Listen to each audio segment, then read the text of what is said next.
প্রকার সভা মাননীয় শিক্ষাবন্ধু মন্ত্রগোপাল সাহা মহাশয়ের সভাপতিত্বে সভা শুরু করা হইল। পূর্ব সভার সিদ্ধান্ত সমূহ গৃহীত ও দৃঢ়করণ করা হইল।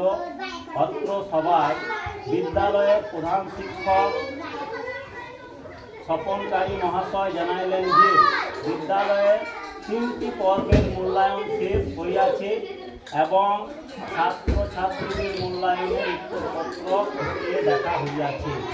বেশ কিছু সংখ্যক ছাত্রছাত্রী অনিয়মিত হাজিরার জন্য খুব কম নাম্বার পেয়েছে। বাকি ছাত্রছাত্রীদের ফল ভালো। অত্র সভায় সকল ছাত্রছাত্রী যাতে নিয়মিত বিদ্যালয়ে আসে এবং পড়াশোনায় যত্ন নেয় সে বিষয়ে অভিভাবকদের সতর্ক দৃষ্টি রাখিতে অনুরোধ করা হইল। আরও প্রকাশ থাকে যে 5 বছর প্লাস শিশুরা যাতে আগামী 25-26 শিক্ষাবর্ষে ভর্তি করা হয় সেদিকে অভিভাবকদের দৃষ্টি রাখতে অনুরোধ করা হইল। এইটা বিষয়বস্তু হচ্ছে প্রত্যেকটা ছাত্র এবং ছাত্রীকে স্কুলে আসতে হবে।